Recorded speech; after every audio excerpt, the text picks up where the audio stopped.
Hello, and welcome to a free session of Office Hours. I'm Lizzie Lassiter, and joining me is Judith Hanson Lassiter. Hi, Mama. Hi, Lucy. So, this call is a free version of our hour-long mentorship calls, which we do every month, and they're for yoga teachers or serious yoga students. So, if you're interested in learning more about those calls, please visit www.lassiter.yoga and click on Office Hours. So I see some of you joining live, which is wonderful. And this recording will also be available on YouTube. But let me explain briefly how it works. I have a few questions for Mama around the topic of the day. And then I'm going to open up the phone lines to anyone who's listening live. And if you have a question, it can be any topic related to yoga. You don't have to feel constrained by our focus of the day. So for those of you who are on live, I hope you're thinking of questions. We love questions, don't we, Mom? We definitely love questions. So don't be shy. Okay, today's topic is about how our yoga practice changes as we age. So as some of you know, Mom turned 70 last week. Happy birthday. Yes, I'm staggering along still. So tell us, how has your practice shifted over the decades? Well, I think I'll quote Elizabeth Barrett Browning here. Let me count the ways. First of all, when I took my first yoga class, I got up the next morning and did what I remembered from the class. I mean, it was a black and white experience, as you know, for me. A recognition, an immediate kinship with the practice and everything about it.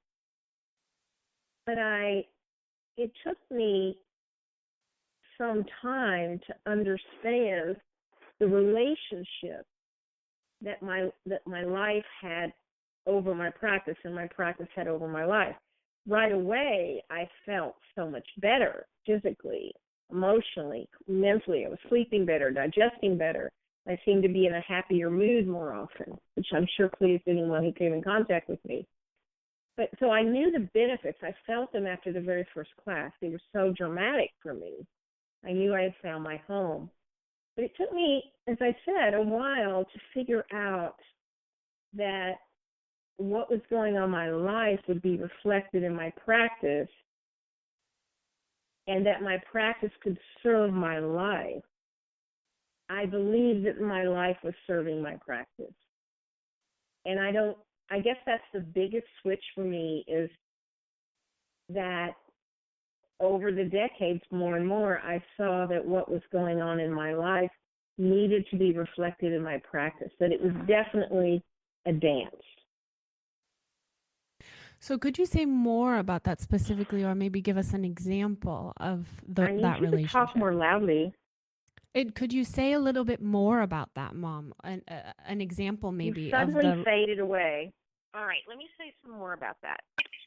You want there you are. You want some more specifics? Yeah, maybe a specific example of that relationship. All right, when I started practicing in the tradition of BKS Iyengar, there was a pretty much set way one practiced. I mean, it wasn't like some traditions, it wasn't a series that you just followed every day. It was more of a weekly approach to practice. You started with bigger movements like standing poses and dog pose and handstand and things like that. And then you move. Some days you did back bends, some days you did forward bends. You varied it. If you did an afternoon later, if you had two practices and you did an afternoon practice, you did your inversions separately. And so that was what I did. I imposed those rhythms, those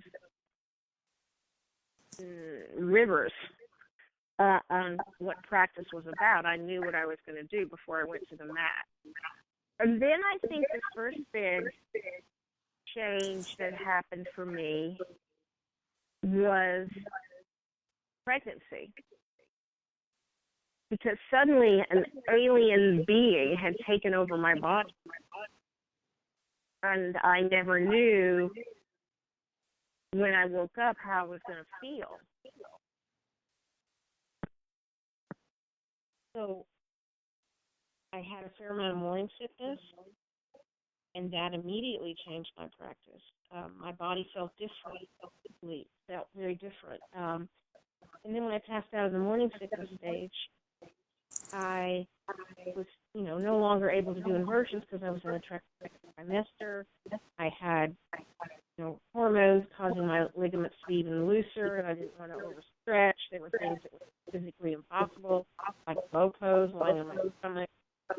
And so I began to choose poses that fit more into my life, into who I was in the moment. And then as the decades went on and I had life events happen, I had, menopause, aging, my life became richer and broader. I had 3 children, junior brothers, of course, traveling more, writing more, speaking more about yoga. And I needed something different from my yoga. I didn't just need challenge. I needed comfort. I needed refuge. I needed respite. And so my practice started reflecting that.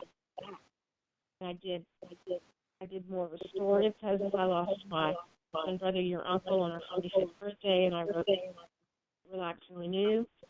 And I used a lot of restorative work to help me work my feet. And I began to see that every day was different, and every day, just as every day requires something different of you. Sometimes we're alone, we're working quietly, or we're teaching, or we're with family, and we need different parts of ourselves to be cared for. And the poses have such a profound effect upon mood and emotional state as well as physical state. So that became very interesting to me, and that is where I am now, pretty much. I wake up and I ask, practice is not a statement to me anymore, it's a question. What do I need right now? Well, I really like that. I like the image of not knowing what you're going to practice when you get on the mat and asking the question. So I wanted to ask you, well, I have 2 directions I'm thinking of. I really like what you just said about mood. So if you had anything more to say about that, I think that's really interesting. If you wanted to elaborate more about the relationship between asana and mood. But otherwise, do you want to talk about that? Yeah, I'll talk about that. Okay. Pretty much talk about anything. Well, I know that when we feel, I'll speak from my experience. When I feel a little off, that there is some form of agitation going on. And agitation is not energy. Energy is even. But agitation, there's an agitation, and that agitation can either be too much or it can be like an extroverted agitation, or it can be an introverted agitation.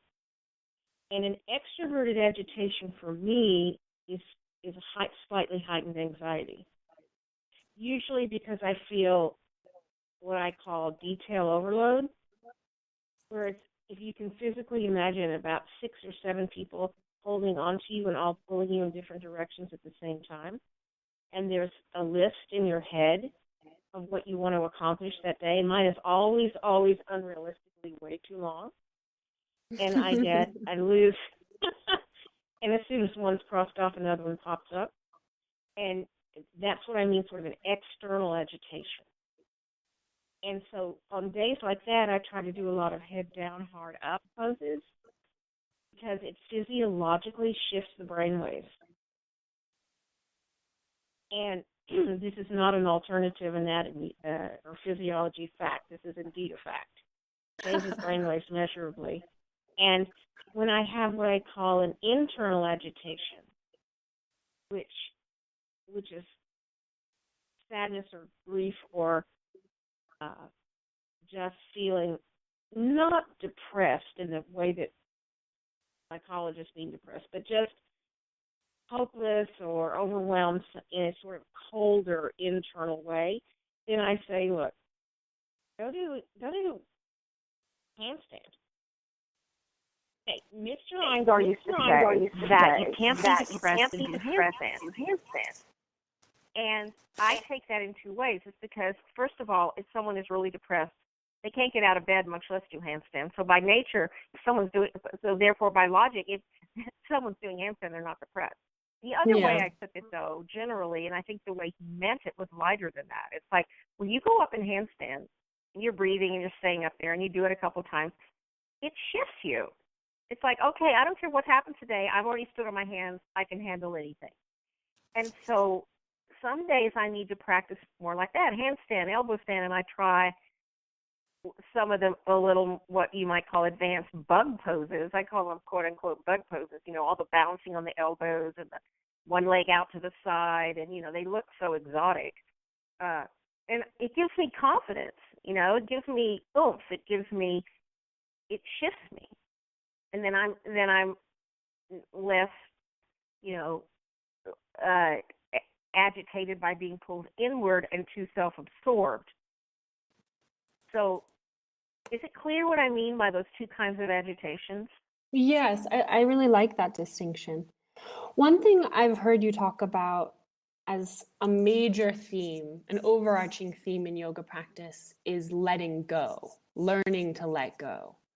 So, what have you let go of as you've aged? I mean, are there specific asana, specific postures that you don't practice anymore or that you imagine now in your 70s you're going to stop practicing? Or what are your kind of guidelines you've learned or what you tell your students about that?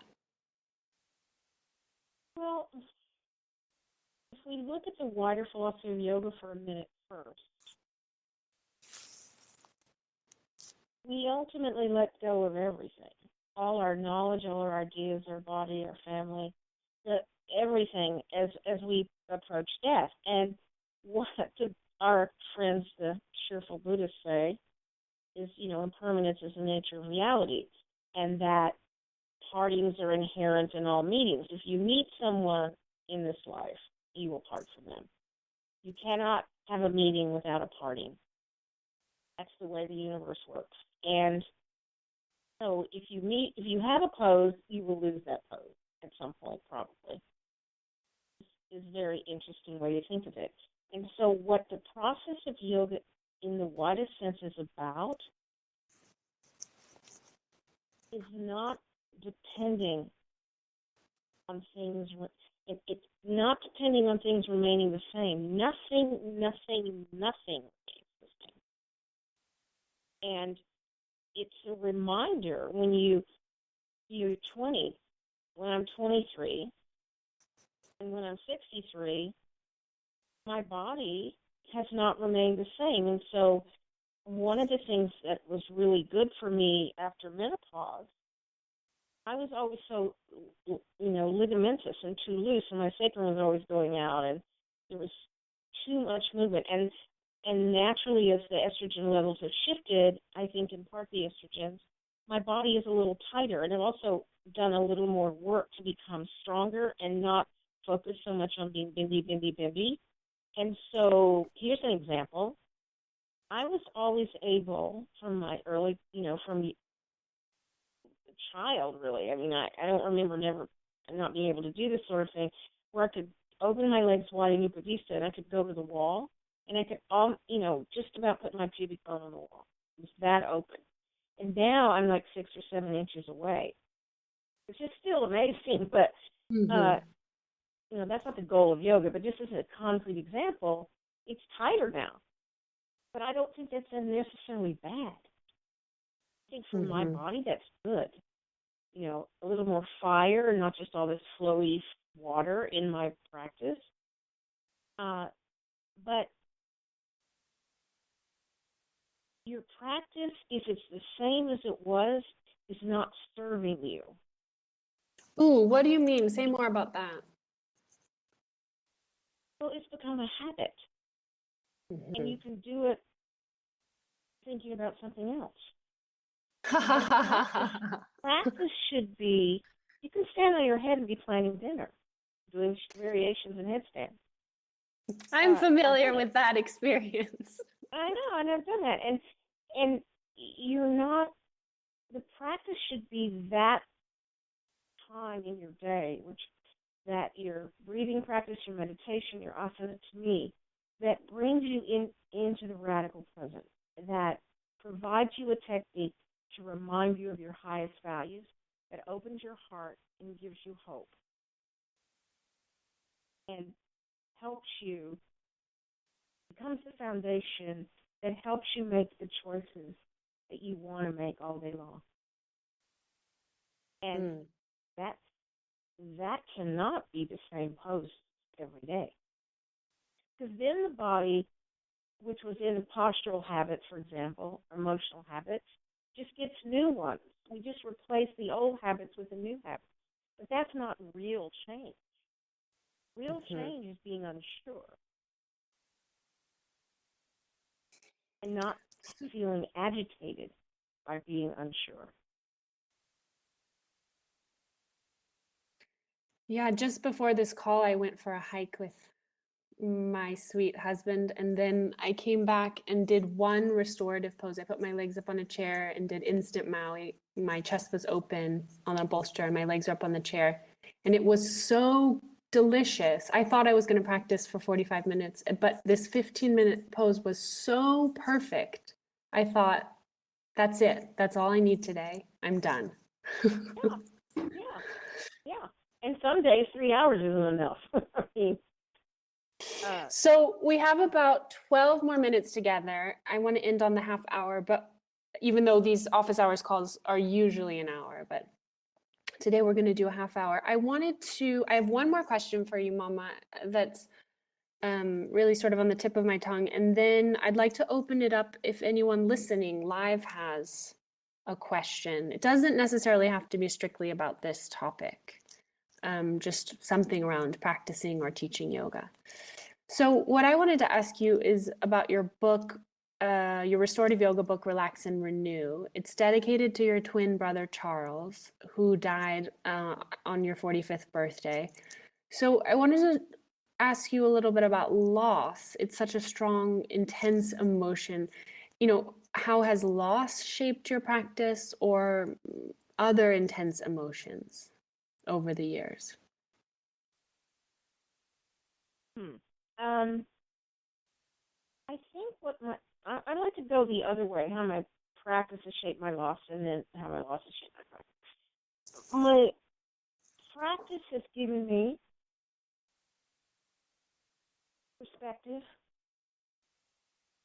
and an understanding that turning away from sensation and emotion is just another way of avoiding. So it's given me a tool for taking in and feeling what is little bit by little bit. Loss of people we love, we never, I don't think, get over it, quote unquote, but we integrate it slowly into the fabric of our being over time. And the practice has taught me that a little bit every day is the way to eventually understand the pose and enjoy the pose. And a little bit of practicing my piano every day, I get better. And a little bit of being with the loss of my twin helps me over the years. It's a little bit at a time. And the poses that do that for me, that, how I found are poses that are still. Because movement is the enemy of presence. And stillness and presence with what is in me has become a lifelong habit now. And it doesn't mean that I have to like what's in me or want what's in me. But I let my body in certain restorative poses be the shape of a container. And am willing more and more over time to hold in that container. Whatever it is coming up. Okay. I'm going to open, this is how it works. I'd love to solicit questions if anyone listening live wants to pose a question. So I will unmute everyone. It could be a little bit loud if somebody has any noise in their background. But the way you raise your hand is by saying your name, and then I will find you. So I will unmute everyone. So does anyone have a question? This is Joanne. Hi, Joanne. Where Hi, are you Lizzie. calling from? I'm calling from Chicago. Okay, I see you. Wait a moment. I will mute everyone else. Okay, you're on with Mom. Thanks. Hi, Judith. How are you? Fine. Hi, Joanne. Hi. Happy birthday. Happy belated birthday. Thank you. So the question I had is that I'm finding that I'm struggling a bit in my own personal practice since I've begun to teach, which has been close on 3 years now. Because I find that I'm a little less motivated in doing the actual asana practice versus either just doing meditation or reading and studying. And I find that sometimes it takes a lot more motivation to actually get me into a physical practice because I'm teaching maybe 4 to 5 days a week. And I find sometimes I might start to do what's intended as my own practice. And then all of a sudden I'm like, oh, wow, that would be great to use for class. And I'm pulling a sheet of paper out, and then all of a sudden I'm doing like class planning and things. So I'm kind of having a sort of difficult time negotiating the fact that there's a part of me that's kind of okay with not doing the physical practice because I'm enjoying doing the studying and the meditation, and I feel like that's part of it. But then there's also part of me that... I hear your mind just spinning around like a dog chasing a tail. Thank I'm very you. familiar with that state. Enjoy. All right. Couple of things. No, I have done that my whole yoga practice once I started teaching, because I started teaching right away. You know, I started in July of 1 year, and by the next July I started teaching. I had no teacher training. It was crazy. There was no teacher training, really, pretty much. Right. But I always that's where my teaching insights come from, is from what I feel in my body. And so I don't think you should be upset about that. I think you should have a piece of paper and write a couple ideas down and then just go back to your mat. So that's where your teaching has integrity, when you're not just repeating your teacher's words or words out of a book. And that, what I have found, I like to study the Yoga Sutras, and I have a PhD in Eastern psychology, and I like all that part of it. But what I find is that I can read those words, but they get embodied in me through the practice. And then you have probably found many times when you open up your mouth, you say something in class, and you want to go, where did that come from? That's because you've integrated it into yourself. So it's not a separate thing, the study and the meditation and the asana. So if you're having a little problem getting onto the mat, there's a couple of things I would suggest practically if you'd like to hear them. Oh, I'd love it. Thank you. All right, set aside know when you go to sleep when you're going to practice the next day. Already have it figured out. And then Mr. Unger used to say, just get on the mat and do 3 poses. Okay. And it's a win-win, because if you get on the mat and you do 3 poses and then you want to quit, you've done 3 poses. And but generally what happens to me is by the time I'm into the second one, I've forgotten that, and I'm really into it. Because the hardest part is the initiating of it. I used to I've always done some kind of like aerobic exercise, because to me yoga is exercise, not exercise. And I used to go running, jogging sometimes with a friend or myself. And I always found, and we always found, my friend Eve and I always found that the worst lap, we had this big 0.8-mile lap, and the hardest lap was the first one to get started. So what I always, and she told me that she really liked it. I taught her this. We would meet there, and I'd say, okay, let's go. And we would just start, and we wouldn't procrastinate. And she said when she went there, she was always finding reasons to procrastinate. Open her trunk, and then she started straightening stuff up in her trunk or her car, or she did, And so procrastinating makes it harder. So initiating is where your difficulty is. I don't think your difficulty is once you've initiated and you're on the mat, you're doing your breathing, you're doing your dog pose or whatever. So try that. Try 3 poses. Another thing is to set a 20-minute timer and just do whatever you want in 20 minutes. Maybe some days it's 1 pose, Viparita Krani. Other days it's 3 or 4 standing poses. But just do something for 20 minutes. And another way is to write down 10 or 12 poses, basic poses, and just every day go and pull out 2 or 3 or 4 of them and do those. What you need is a technique to sidestep your mind. Right. That's what I'm giving you. How do those sound to you? That sounds good. I think, you're totally hit the nail on the head. I think it's once I'm on the mat, then it's kind of like, okay, this, of course, this feels good. It's the sort of like hump of getting over it. And then also, I think having sort of a practical idea of what I'm going to do, because it feels so much when I step on the mat that it's like, okay, now I'm going to think about what I'm going to teach versus I'm doing this, for me. And then there's a part start out doing it for you. And let the understanding of teaching bubble up by itself. Right. And then I think that when those ideas come up, I like what you said before about, okay, just go write it down and let yourself do that, but then come back and, get back into it for yourself again. Because I think that's sometimes where I get derailed a little too, where I get sort of on that track and then I forget to turn back around and then start to focus on my own practice again. Okay. So, well, have you ever had the experience, and I'll close with this, I had this experience so many times where I have to get up really early and go to the airport, and I have, 22 minutes or 25 minutes or something to practice, and sometimes those are my best practices, whereas if I get up on a weekend morning and there's no particular schedule, and I get on my mat, and I think, I should go send an email to Lizzie, and then I come back, and then, it's like that boundary of the time. So if you set your timer for 20 minutes and say, look, I've only got 20 minutes because you and I know that 20 minutes of focused asana practice will change your day. Right. And so if you use a timer, is really helpful. I like that idea. I like that idea a lot because I think that gives me the parameters of just saying, okay, this is the time frame that you have for this, and you don't have to have the perfect practice where you just pick something and focus on that. Yeah. Listen, Joanne, your mind is not your friend.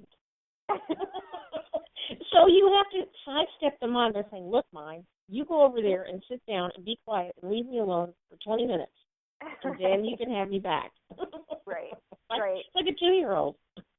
And I like the idea of the list, too, because if I set the timer and there's a list of 10 poses that maybe I've done, at the beginning of the week, where ones that I want to kind of work on for that week, and then let's say I wake up and I really don't feel like doing such and such pose, then I've got 9 more on the list that I can choose from, and so I feel then I can adapt that maybe a little bit more to how I'm feeling. Well, good luck with you. Good luck to you with all this. I hope it helps. Thank you so much. I appreciate it. You're welcome. Lizzie, you want to take one more question? Yes, thank you for your question, Joanne. Thanks, Lizzie. Okay, I'm going to open it up again and say your name if you would like to ask one more question. Any yogis? I see Texas. I see North Carolina. I'd like to get Kendall. Hi, Kendall. Tell me where you're calling from. North Carolina. Okay. Say something else. I'm trying to find you on my list. Charlotte, North Carolina. Ah, there I see you. Okay. Hold on. Let me mute everybody.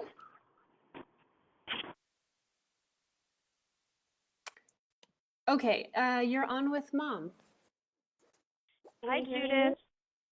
Hi. Okay, my question is about restorative. Okay. One thing, I have a few, but I'm just going to go with one today. My question is, if I'm teaching a larger class by myself, I'm having trouble. I mean, I'm just kind of teaching so everyone can do it. I mean, I know there's ways to get deeper, and I feel like I'm not able to do a lot of poses with the clients because I can't get to everyone. So do you have anything to say about that as far as teaching a larger restorative class? Oh yeah. First of all, nobody can do that, and I can't do it. Mr. Iger couldn't do it. No one can get to everyone in every pose. That's totally unrealistic. So get over that. Okay. And the other thing is, if you have some experienced students who might want to help you, that makes a huge difference. So you can say that I'll go set this pregnant woman up, in this pose, and then I would think of it not just restorative, not just as you setting the student up, but you teaching the student how to set themselves up. So you go 1 week and you teach them one or two things in this pose, and then the next week you add to that, and you add slowly, and you demonstrate, you show it, on one person, and you encourage them to learn to set themselves up, because you are one person, and you cannot do that to everyone. And then you have special cases. Every class is therapeutic. There's a person with a lower back pain. There's a person with a headache. There's a pregnant woman. There's a woman on her period. There's someone who's recovering from an injury. I mean, it's endless. Everyone needs you. And that's crazy making. You can't do that. I can't do that. Right. Okay. My first 3 weeks that I was in India, a long time ago, before many people had heard of BKS Iyengar, and I was studying with him, there were 12 of us at the Institute in Pune, and there were 4 teachers in every class. Yeah. That's not the right ratio. Mr. Iyengar, his daughter, his son, and his assistant. And that was very intense. Yes and no. You kind of wanted to be invisible, but there was no way. So I teach a relax and renew level 1 and 2. And level 1, it's 80 people, limited to 80 people. And I have, are you ready? 10 assistants plus me. Yeah. And we need every single body to help us. Lizzie will tell you that, too. So don't be so hard on yourself, sweetheart. Start slower, start more simply. And if you have, not a lot of props, you can have students share props. You can have half your students go to the wall, lie there, and put their legs up. No props, just at the sticky mat. And then you can trade off. You can do 15 minutes. Their legs are up, and the other students are doing a pose that's more prop intensive. And then you ring your bells or whatever you do, and then they switch places. Oh, okay. So that's a great idea. Yeah.